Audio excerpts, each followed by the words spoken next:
A new stream and a new day. So today I was going through some WebGPU stuff.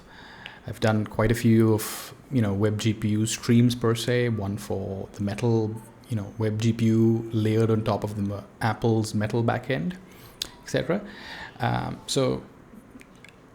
But if you've watched the previous streams, you probably know that I'm mostly interested in the compute side of things, not the rendering side of things, right? So WebGPU, just to sort of recap, is a GPU API, and I'm not referring to it as a graphics API, because I think that term is almost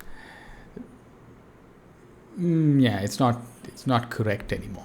The GPU is fundamentally being used for compute more than graphics at this point, including in games as well. I think, I don't know, pretty much every frame today is fake, is what I've heard. Of course, I could be wrong. I'm just quoting somebody else. I don't know who that somebody else is. I've listened to a couple of podcasts. Anyway, so the GPU is being extensively used for general purpose compute. That's a fact. And I've been looking at, the GPU computing across the Rust ecosystem. One, or rather the only truly cross-platform GPU compute API that exists today is WebGPU. The reason for this is because this is the only thing that's actually supported by everyone. And I mean everyone.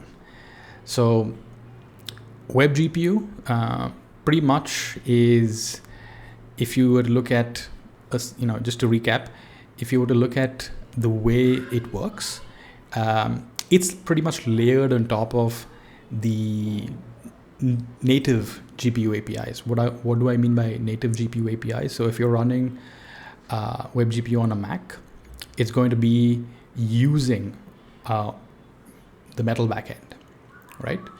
If you're running it on Windows, you're going to get DirectX. It's going to be layered on top of DirectX. If you're running on, say, Linux, the de facto option that is being used currently is Vulkan. And there's a lot of other kinds of layering that happens on Vulkan for other APIs. But effectively, WebGPU is layered on top of Vulkan on the Linux side of things. That's also the same thing on Android and a bunch of different places as well. A bunch of different operating systems. So fundamentally, every single GPU vendor and every single operating system vendor and every single standards body that works on things like heterogeneous computing and GPU computing, etc., have pretty much landed on WebGPU as a spec and said, I think we will sort of put our collective effort behind this for the truly cross-platform thing that we want to go for. So if you were to look at, where did I put that? I think here.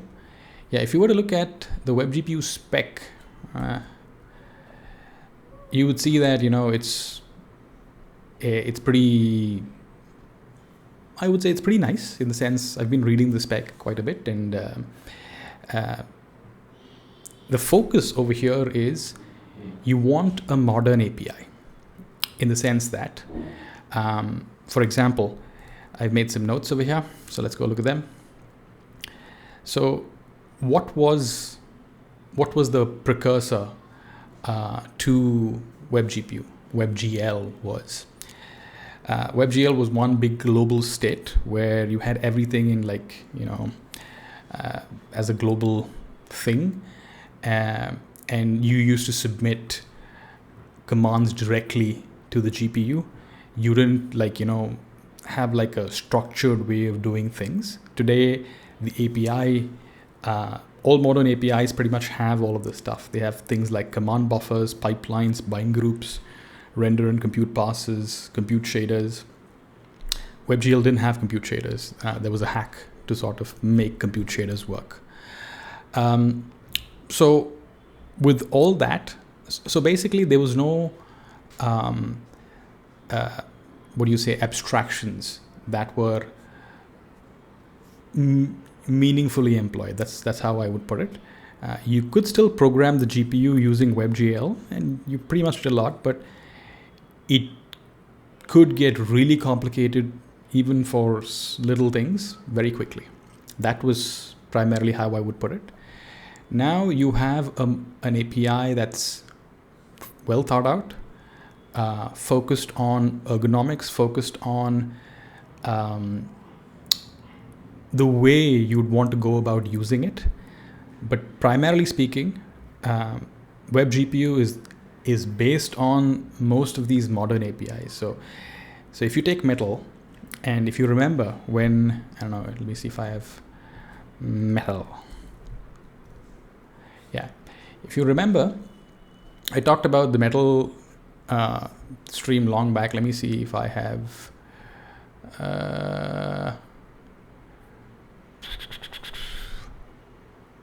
I don't believe I've got the API. Do I have it? Nah. Maybe here. I'm just trying to look for the same,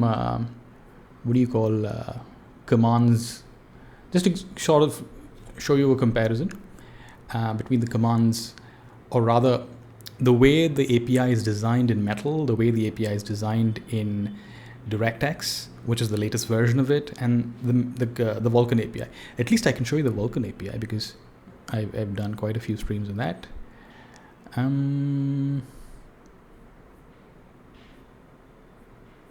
Oh yeah, that's how do I put it? Yeah, that's in the stream because I was walking through some code. But I mean, I did talk about this in the Vulkan stream as well. I said previously, this is what your GPU programming API used to look like. Pretty much the application and the driver had to work together. There was one abstraction which was pretty much bloated, and that's kind of what took care of every little thing. Context management, memory allocation, shader compilation, all that stuff was sort of handled by this big chunk of things. With Vulkan and most modern APIs, that's sort of being pushed up into, the application domain itself. We want, basically what the modern APIs are trying to say is, we'll try and have this thin layer of abstraction. We'll call this the thin driver, that will provide the ability to interface with the GPU like you normally would. But much of this stuff that you'd want, much of the control that you want, we'll give it back to you. Vulkan is the extreme portion of that. It's everything that you want. Each API has their own, pros and cons, or rather trade-offs. I wouldn't call them pros and cons. Metal has some, etc. But they all look the same.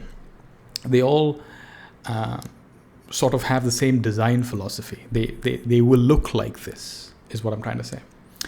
And some of these things are already well captured. This is a slide from the Chronos website that maintains and standardizes Vulkan.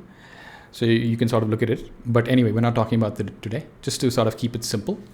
You don't have all of that in WebGPU. That is, we don't have all the WebGL stuff. It's a modern API. It's based on all these other native GPU native APIs, which are also modern. The second thing is, it's designed for safety. I mean, it's designed around the idea of safety and security, because WebGPU is an API that is going to be used by web applications, which inherently lends itself to untrusted code being run in the browser. You don't want it to do whatever the hell it wants to do. We want some sort of guardrails. So the moment you think about those guardrails, what you're essentially giving up is not giving up. What you're essentially willing to sort of trade off with is some amount of performance. What do I mean by that? I basically mean, if you were to compare this with, so we've compared this with WebGL, great. if you were to compare this with something like Vulkan, of course, forget all this other stuff like variable rate shading and ray tracing and all of that.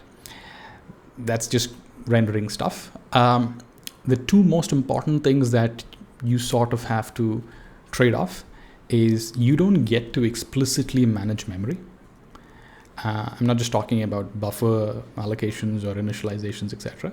There's a little more that goes into, memory management.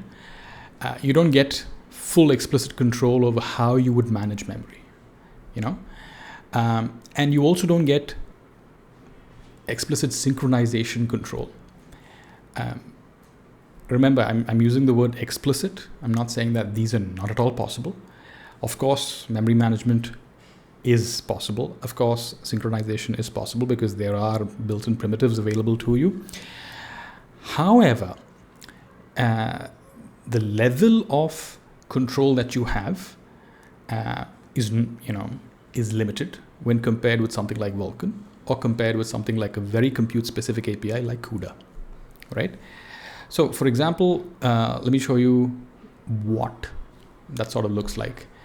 So, if I was to map this one for one with the CUDA stuff, you'd look at this and say you wouldn't be wrong to say, oh, wait, this looks like there is a one-to-one mapping between CUDA and the threads and the memories that are used in the CUDA API versus what we call WebGPU. WebGPU's GPU programming language is called WGSL. In other words, WebGPU shading language. Okay, I think we've talked about that quite a bit. So a thread in, let's say, CUDA would simply be called an invocation. A thread index would be, you'd sort of use this. When you look at it, it looks like, I mean, web developers love stuff like this. They'll put an @ over here and they'll call it a decorator and stuff like that. So we'll go with that. All right. It's just semantics.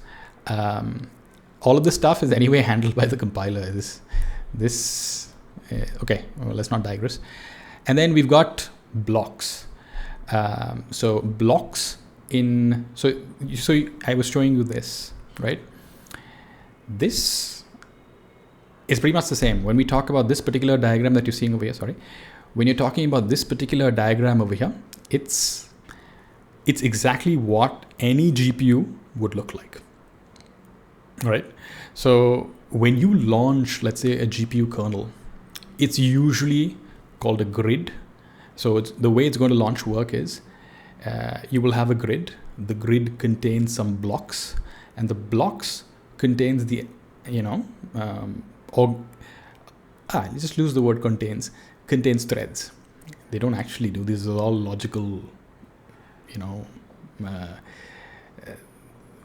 a logical view. You don't really have like blocks, etc. What you do have are threads. These are the individual units. These are actually called lanes and stuff. But anyway, from a logical perspective or logical view perspective, this is how work is organized when submitted to a GPU. You're saying, I'm going to launch a kernel. Okay. So I want you to launch a kernel with so many blocks, and each block must have X number of threads. That's how we're doing things. And on the memory side of things, you would have this hierarchy of memories where you've got a global memory, which is basically video RAM in the GPU. Now with Apple, that's unified memory, etc. That's not very different, but the same thing. And then you've got your shared memory, which is per block per se. So I'll come to that. I'll show you a little more detail. Let's map this to the other one. And then you've got each thread, which can be called a core. In CUDA's world, this is called a CUDA core, which has access to its own registers and its own local memory. You think of this as a stack and think of this as its own registers. And this is like a tiny little dumb CPU. Not dumb. A CPU doesn't have all the fancy stuff in it, like branch predictors and stuff. So this is the memory hierarchy. You get access to both of this, you would be able to start organizing your work in this manner, which is on the left side. You'd also be able to access all the memories possible in WebGPU, just like CUDA. So you're not being left out, but the level of control that you get is the question.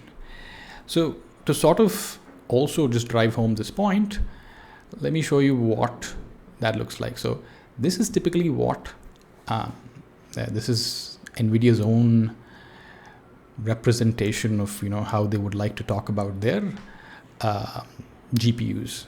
So this is one SM. This is called a streaming multiprocessor. It's one whole big thing.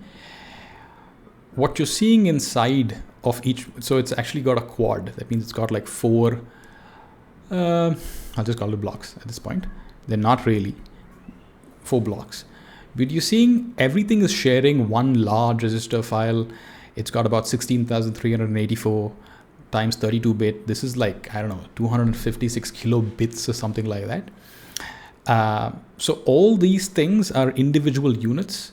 There's also load store stuff over here. Then there's a tensor core, which has got like some massive number of flops when it comes to purely MMA, matrix multiply and accumulate.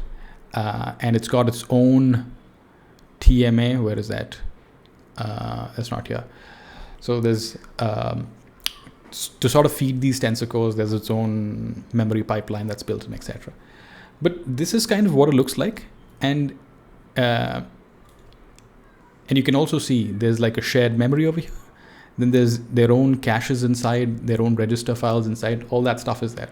The caches are the local memory that I was talking about, right? The key point is WebGPU is not some watered down version saying, you'll have some level of control, but it's not going to be any of these modern APIs. You have access to the GPU. You truly have access to the GPU, but there are some limitations at this point. However, as the standard evolves and as the companies that build the hardware for this and the software for this sort of keep iterating over it, this platform looks like the ideal one to be the truly cross-platform, API that you could use to sort of gain complete control over your GPU. That's at least my opinion. When we talk about the differences between WebGL and this, you can see it's not WebGL. It is not the fat ass API that was there before, where everything is just global state. Now it's a more structured API. It's well abstracted, well designed, I would say. And it's along the lines of today's modern APIs, right? But there are some trade-offs that are made in the name of safety and security, because we don't want memory management to be something that you have willy-nilly control over when you're dealing with web apps and stuff. You could pretty much crash the system itself, or you could pretty much crash, if this thing is running inside a server of some sort. Good luck. If it doesn't have these safeguards in place, right? So given that, this makes sense. And I was also talking about a comparison between CUDA versus WebGPU itself. It's not that different is what I was trying to arrive at. You do have access to things like shared memory. It's called workgroup memory over here. Global memory is called storage over here. Pretty much the same thing that we talked about when we talked about SPIR-V, which had storage classes. Local memory, which is again private, which you saw as the L0 cache. You do have synchronization primitives. Like if you wanted to synchronize all threads in a single block, you'd use this in CUDA. You can use that over here, right? So all of that, and this that I put over here, I needed to change this. So in CUDA, the terminology for what's called a warp, so a bunch of threads that are executed in lockstep is called a warp. So remember I mentioned this. I said kernel, grid, block, and threads. It's not exactly this. A block will have, a collection of threads, but those threads are also again grouped together to form what is called a single execution unit, which is called a warp, which means, in other words, all threads in that warp will be given an instruction, and they're all executing the same instruction, and they're all executing that instruction in lockstep. That's the parallelism part. So you don't do one thread, each thread will be given its own thing and it starts doing it. You actually have these collection of threads that execute in lockstep. They execute the same instruction. Now was not apparently added into the standard when I was looking at it, but now it is. It's actually called subgroup operations. Those are added. Again, synchronization stuff, you do have things like atomic operations, which is primarily the way to do lock-free synchronization in WebGPU as well. So that's also available. So as I'm saying, they've made the right trade-offs to ensure that the safety and security aspect is still preserved, whilst giving you the maximum performance that you can get. But the key point is cross-platform. You can actually build an LLM that runs on the web. Of course, depending on how much your GPU can take, etc. Obviously, because you're talking about single GPUs at this point, or maybe you have a rack of GPUs and you want to run it on them. That's also possible. But in either case, you would be able to write a single code base and have it run across platforms. You may not be able to squeeze out every last drop of performance. That only makes sense if you're an AI lab trying to do inference and then call it disaggregated inference and then come up with all sorts of schemes to ensure that, the cost per dollar, the watt per dollar, all those metrics are met, right? So it is important to be able to squeeze out every single drop because of the costs that are building up, right? If you run an AI lab, and you probably know what I'm talking about. Maybe someday we'll talk about that in more detail. But yeah, that's what I wanted to say. You don't give up, performance, but yet you get the safety and the security. But you do make some trade-offs. That's WebGPU. It's still a modern API. And the most important thing, again, it's cross-platform. So if you were to look at a simple one-to-one mapping, now granted, this is not going to look exactly the same every single time you write a kernel, but look at this. You would write something like this in CUDA, where you're basically adding, doing a vector addition of sorts. Two vectors are being added in parallel. This is how you do it over here. Of course, the resources in CUDA are not really explicitly grouped and bounded, etc., or grouped and bound.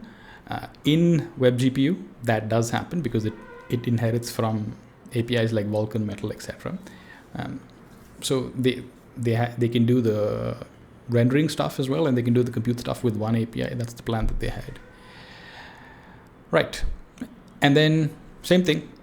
You have your built-in variables like you have over here, thread index, etc. You do the same thing. So it looks one for one, it looks pretty similar, just a few more lines in WGSL, right? Now that's what I wanted to come to. I wanted to understand who's doing what in this space, specifically in the Rust ecosystem, when it comes to GPU compute. And that comes to my second part, which is what I mentioned over here, the WebGPU, which is obviously cross-platform, it's fast and safe. This is someone in the Rust ecosystem actually working on using the GPU purely for general purpose compute, right? Not the rendering stuff, because for the rendering stuff, there's a whole bunch of options, starting with Bevy and all the offshoots that you have, all the other, work that's been going on. There's quite a lot, all right?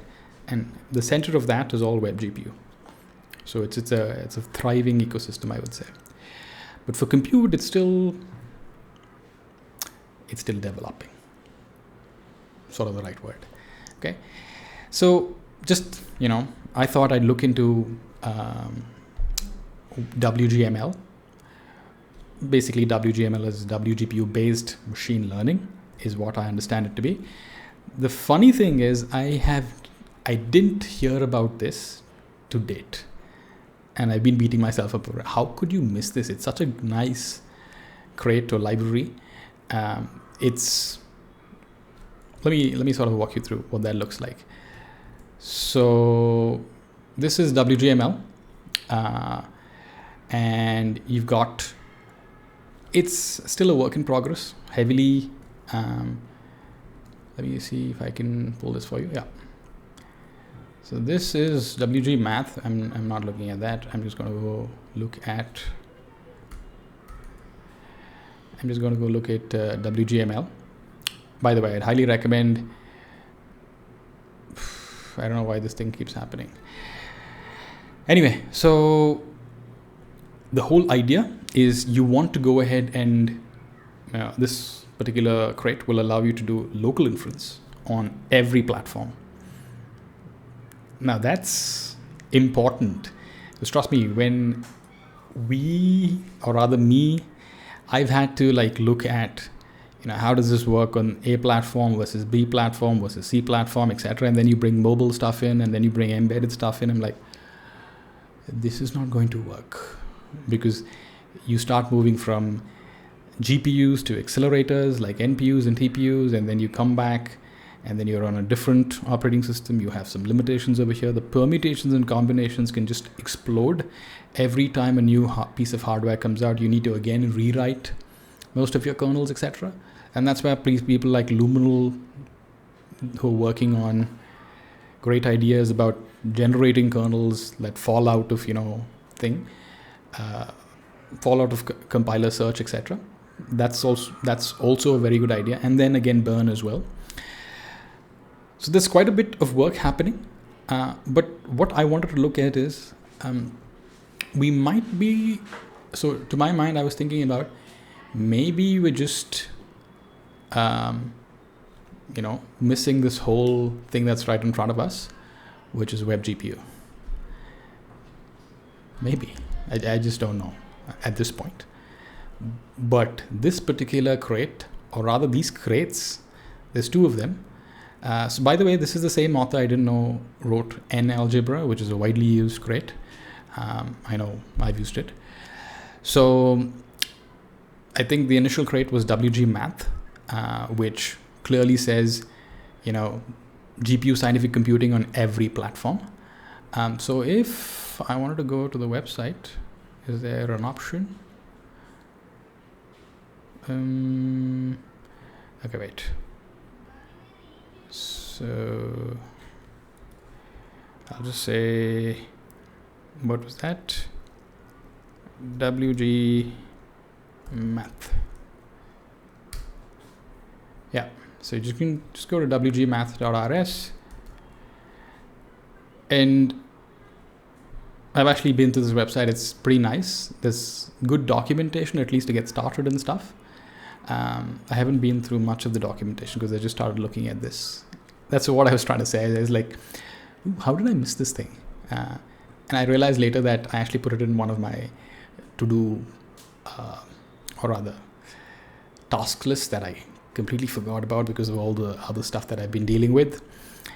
Any case, so we, in the Rust world, specifically when it comes to GPU computing, there is a library, or there are a set of libraries that are available to us if you want to start experimenting with GPU computing. I believe NAlgebra, etc., uses a lot of SIMD stuff, which means those are SIMD instructions that are used in the context of a CPU. The CPU can do some sort of parallel, hardware level parallelism using SIMD instructions. It's a little different, but you do get really massive speed ups. I believe the author was looking at whether or not we can just, bring the same, stuff over to using a GPU for parallelism as well, and wrote a bunch of different crates that are available to you, right? So I would highly recommend this particular repo. It's pretty great. What I want to do is sort of show you a flavor that I've been looking at stuff. The most important thing I want to keep in mind is this is not going to be like a deep dive, etc., into anything. It's just me going to be talking to you about. I just picked one. For example, I just picked the Softmax implementation. Softmax, if you remember, as part of the transformer architecture, is one of those key pieces that you will need when computing the attention scores. And this is the one that, people needed to solve before they got to the flash attention algorithm, because this thing kept coming between. This was not really parallelizable. The reason for that is Softmax. The way Softmax works is, let me just show you with an example. Let's say you've got a matrix like this with a bunch of random numbers, etc. What Softmax does is, it can be a column or it can be a row, but let's say we pick a row. Here we've got 8 elements. Softmax is basically like a probability converter. It's going to take a list of numbers and turn them into probabilities that sort of add up to 1. So look at this. This thing, if you look at it this way, all of this stuff should add up to 1, right? And the formula for that is some mental formula. Don't worry about that. It's epsilon raised to the element, which is this, minus the maximum value in the row. This max part is the important part. You need to include the max part. The reason for that is because otherwise your exponents can get really, really large or really, really small, and we don't have precision for that. So what happens is they say, let's just limit that. We'll take the largest value in the list that we have, and then we'll take the exponential to that, right? So if you want to know the max of this, you need to know, the largest element in that. And that's inherently not a straightforward parallel thing. If you were to do it on the CPU, you would do it in a for loop sequentially, right? So that's one. And then the simple thing is you calculate that for each element here first. So you calculate the numerator for each element, and then the denominator is all the exponentials for all of the elements in there should be divided by each element. That's pretty much what Softmax is, right? So just creating this probability, you can say ranges within a given distribution, right? So what I want to show you is how sort of simple it is when you're doing this with WebGPU. Again, I want to be precise. This is not going to be the most performant, right? And I'll show you a couple of areas where I think, you'll probably improve it. But, the idea that you can write a single GPU shader or kernel, and then it will be cross-platform. It will just work across all platforms. So the first thing that you do, as you see over here, let me go back to the code, is you've got some imports and bindings, as I put them. Imports and bindings basically mean, and here's the other part about WGML, etc. The core idea about WGML that the author intended is, let me go back here.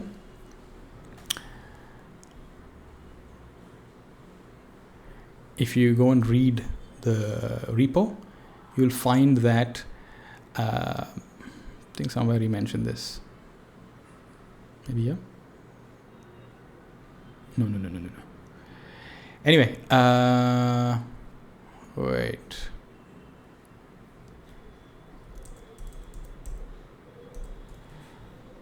Oh yeah, docs. Shader composition. Yeah, this is the one I was saying. So the idea was, the author's been trying to say, look, I want to build a project that will allow you to reuse a lot of shaders that have already been written, tested for performance, etc., without the headache of trying to figure it out yourself. And the way to do that is through composition, right? And the way that works is you can go ahead and say import, this particular whatever, This is actually a shader, in that there's this particular item that you want to import. It's like, you're writing your own Rust code and you say, use this, but that's defined in a separate module. So you want to compose those modules, you'd use that. And that's very normal when we talk about GPU programming language. However, it's not the same when you talk about, for a CPU programming language, that's usual. But for a GPU thing, that's not, conventional. That's how I'd say it. The way that's working right now is, here's where shape is. So shape is actually in this particular crate, and this is shape, right? So it's an actual kernel. It's got one struct and it's got a bunch of different functions in there. What you've done is you've imported that in here, right? That's actually a cool way of doing things. I believe there's Bevy involved over here, and there's a bunch of folks involved in order to get this working. I haven't looked at it more as to how that works, but it works now, and that's really nice. So you're writing shaders, which means anybody who wants to look at it and just reuse it can reuse it, but you don't have to go ahead and do your own patches and stuff. You can just use the modules and the imports and the composability aspect of things that we now have. So all they have to do for it to be reusable is you just need to include this statement, and then it becomes reusable. It becomes importable. All right, that's one. Then the second thing is, shaders are pieces of code that are going to run on the GPU. They're going to need inputs. Those inputs are this. So you're saying basically there is some buffer in the global storage, and it's called in-out. It's an array of F32s. And then there's another buffer in uniform. Uniform is just another part of the global memory. I'm going to put the shape in there, right? And then these two attributes that you see, this is new. If you'd like to learn more, you can just look at the WGSL stream that I did earlier. And then here's how you declare your shared memory. Work group is basically shared memory. And then you say, I want about 64 slots of 4 bytes for this thing called workspace, then the max, the denominator, all of that. And then one of the things you should notice by now is WGSL looks a lot like Rust. It was inspired by Rust, obviously. The syntax looks similar, but don't get confused. It's not as powerful as Rust's type system and all of that stuff. It's typed, it's got things. It certainly doesn't have a borrow checker and all that. Just keep that in mind. All right, and here's where, let me go back just so that, you don't lose anyone. So first you do the imports and the bindings, and then you describe the kind of work that you want to launch on the GPU. So I want to launch 64 threads in a block. So I want to launch one block, 64 threads. That's how this particular kernel has been designed. And then there's the max and the denominator, which will hold, as you know, the max in the row, etc. And then the denominator will hold the denominator, right? So that's why it's a single 4-byte thing. Reduction helpers this is the parallelism stuff. Because how are we actually going to do this? I'll try and walk you through it anyway. If there are folks watching that have no idea about GPU programming. The main compute function is where this is your kernel. So the name of your kernel is called main over here. This is the compute kernel that you are launching. You are saying that I want to launch 64 threads. This particular program must be executed by 64 different threads, right? Now notice something. We're not even talking about what level of control. Some things are abstracted out. Like, are we talking about WOPs? Are we talking about subgroups? We're not looking at any of those. We just say block. Yeah, go launch 64 threads of that block. and it says, I'm going to give you a way to identify which block, which thread. That's what built-ins are. Okay, work group ID, local invocation IDs, thread ID. So each block is sort of going to walk through one column, as I said, one row, one column, and then do that probability distribution thing. Now I'll only spend some time over here so that you see how easy it is to sort of understand and start working with something like this. So you're going to say this particular program is going to be running on 64 threads. So this for loop is going to say, in one thread, one of those threads, let's say thread 0 is going to be running this. You say, okay, my thread ID is 0. Let's assume that the data length that I'm working on, row or column, is 256 elements. And I'm going to be incrementing by 64 elements. Each thread is not going to take on consecutive elements. It's going to take 1, then 64, then 64, then 1 plus whatever, 64 plus 64 plus 64 is 128.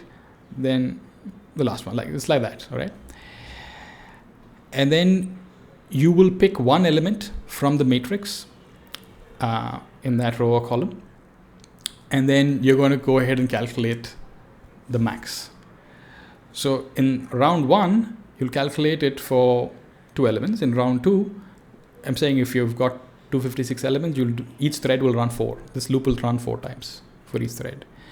And then whatever local maximum that the thread calculates is put into the shared memory.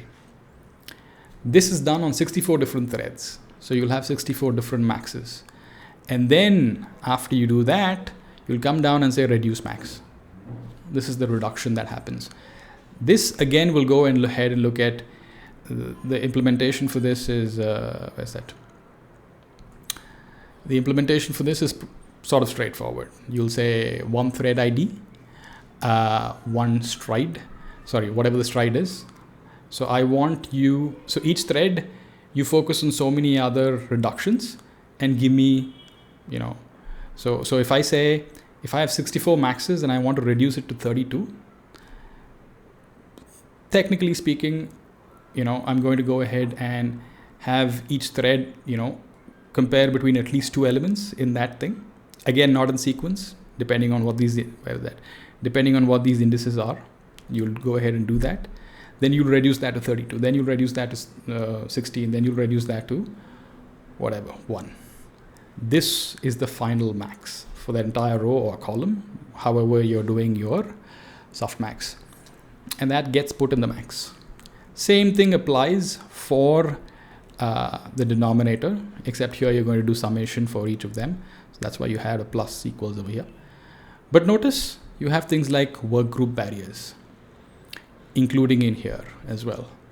These things are synchronization points. These are built-in functions available to you, which let you synchronize across your 64 threads, because you don't want a scenario where some threads sort of move ahead and some threads don't, etc. You want a synchronization point, especially when you're doing calculations like this. That's kind of what we're using over here. So the key point I'd like to make is it's easy, simple, and sort of straightforward to write it. Again, if you're new to GPU programming and you're looking at this, you're probably cursing me saying, what do you mean simple? All right, I get it. Just saying,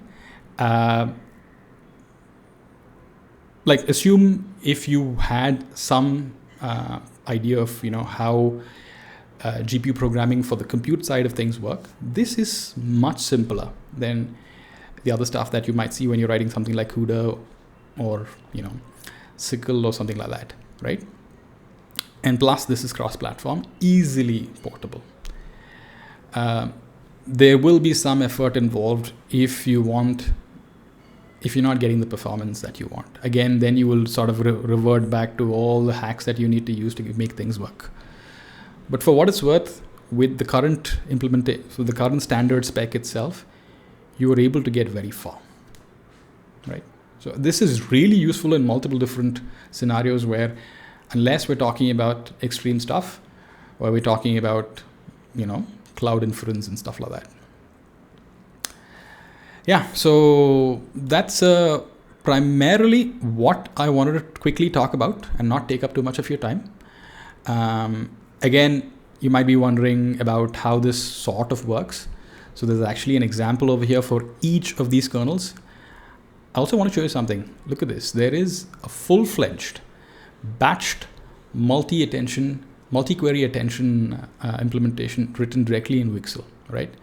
This is the full attention implementation kernel that is running right in. I don't think this is Flash kernel, but this is multi-query attention, right? So again, cross-platform, right? You write it once, it works. It should work everywhere. There's stuff for different kinds of quantization, etc., etc. So I'm not entirely sure, but this author is actually providing a lot of reusable kernels that I think in many cases will compete with the best of the best kernels. At least that's my initial thinking. I haven't had a lot of time to like benchmark this and examine the results, etc. But looks that way. All right, so that's one. The other thing that I wanted to show you was, let's say, just to give you some cool ideas about how this sort of maps. So you've looked at the shader code, but you've not looked at the host code, because the CPU is the one that's going to launch the kernel. When we keep saying launch, it basically means that I'm going to send a command, the GPU is going to execute. Like we've looked at the whole command response model before. So again, the way the host code works is you've got a bunch of proc macros and you've got a trait and you've got all that stuff. You want to learn this. All you need to do is what? Expand the macro. The way to expand the macro is you go here and you do what I do, which is, I've already run it, so I don't need to run it. So basically you run this, which is this. Okay, just run it. It's already there, so big deal. So if I do run that and I scroll down, I've got the expanded macro. You will see that the shader implementation, the trait shader is now implemented for Softmax. It gives you a bunch of different methods or associated functions from device, source, Naga module, WGSL path, a whole bunch of things. And then this interesting thing, which is involved in the composition of stuff. So effectively, if you were to look at the way this crate is designed, which is WGML, is per shader, you're going to get a Rust struct that sort of shadows it and says, okay, I'm basically a Rust, the Rust version of that. Not Rust, not even the Rust representation. How do I say this? You can think of this as use me to launch a kernel, right? And I will provide you an ergonomic and easy to use API for it. That's a good enough definition, my definition. Okay, so obviously Softmax is the kernel. You'll have a pub struct Softmax for which you'll derive the shader. And this is an attribute macro. So this is going to be used by the derived macro, just so that you know. The whole point is you want to dispatch this kernel, you're going to be calling this. And there's also a nice little implementation for running it on the CPU and seeing what sort of performance you get. For the CPU, look at this. There's nothing else. You'll understand this implementation in like 5 minutes, right? But here we go. Here is a test that's written, and I've sort of, so let's just run this so that you see that, the test actually runs. Let me see if I can. Yeah. So we got this. Let me just run the test. Oh, I've expanded the macro. Sorry.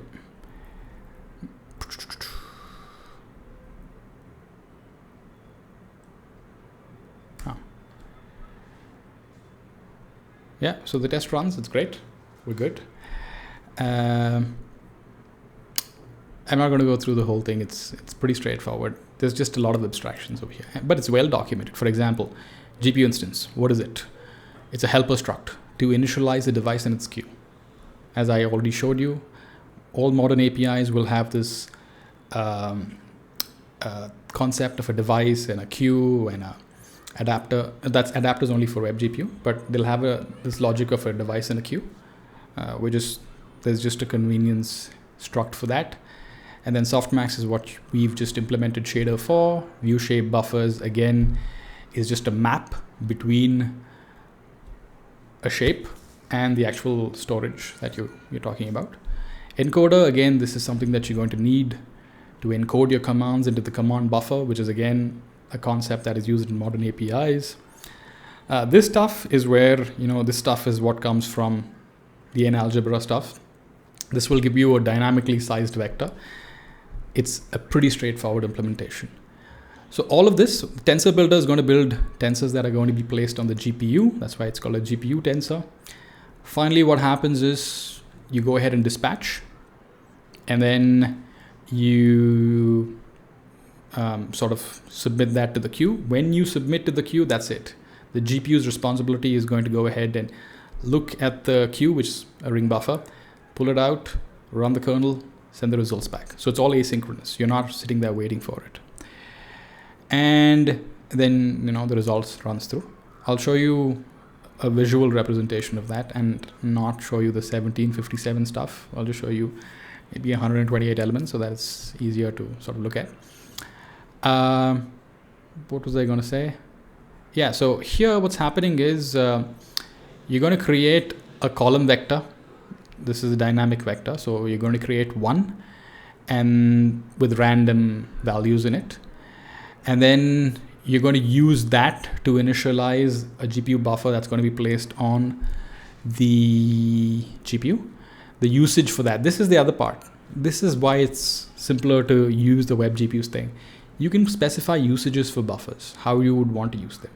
This is what gets used by the underlying implementation to figure out how do we do things like synchronization. Because I mentioned synchronization is not something in your control. So who does that? The underlying implementation. In Rust, that's WGPU. So it's going to build like, so when you compile, let's say you write your, whatever this code is, and then you're going to go ahead and compile it. WebGPU is going to actually go ahead and look at what you've written, the way you've written it, etc., and build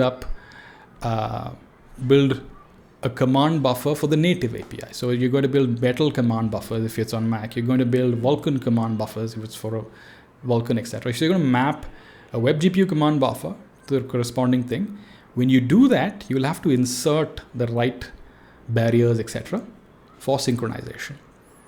That's sort of, when you do this, it makes it easy for the API to do it. And that's kind of why I said you're not really losing performance. It's just being taken care of for you. But of course, if something is taken care of you, at the end of the day, you want complete control, you're not getting it. All right, then the second one is just a staging buffer. Is once you pass whatever is being passed to the GPU v0, which is on the buffer, and you actually you dispatch that and the kernel does its job, you're going to copy that contents into the staging buffer. And then, you're going to use that. We're going to use that to print it out. So let me show you what that looks like. So if I did this, notice this is actually not there. This is something that I added because I wanted to this is where it's the Rust stuff comes in, the borrow checker comes in. So let me just run this simple test. Oh, wait. Thank you, Lord. I forgot something important. Just so that I don't mess up the amount of space. Right. So this should be straightforward. This a random dynamically sized vector was created. And then this is before, this is the original vector, that's before Softmax. Then you apply the Softmax, you get this. All of these things should ultimately sum up to 1. Okay, so yeah. So the goal that I wanted to sort of communicate is WebGPU is the only truly cross-platform API that does have the power that you would normally need. It's performant, fast, but it's also safe, but it's cross-platform. It pretty much will be the target that you'd want to use if you want to put something across the web. Now, so think about it this way. We're not just talking about chatbots, which is large language models. You're talking about audio, you're talking about video, you're talking about different architectures that you want to work with over there. And I don't know, you just want to make a state-of-the-art speech recognition engine or a translation engine, whatever that is that you want to make. But the other criteria over there would be how easy is it to port it to XYZ platform. And that's going to break your head, right? This is probably what we want to look at. And especially I would recommend folks definitely take a look at this. I'm not going to have so much time for at least a couple of days. But I would highly recommend that, this particular look at this crate, because I've just had a quick glance and I really like it. I really like the way it's designed and the goals that it's attempting to achieve. Having used NAlgebra, pretty happy with that as well.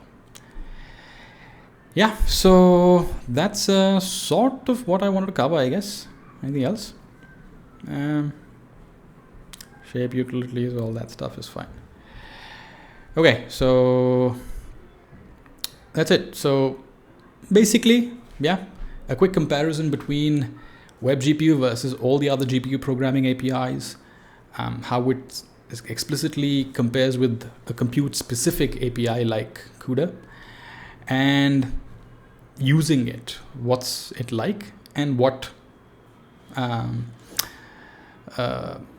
in the Rust ecosystem, where can you sort of put your effort into if you're interested in things like this.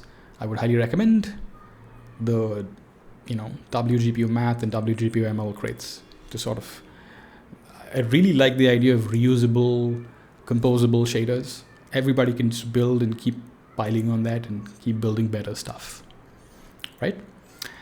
All right, that's about what I had to say. In case there are questions, etc., or something did not connect, I would highly recommend looking at the WebGPU stream that I've done in the past. That was very long ago. There's a couple of them.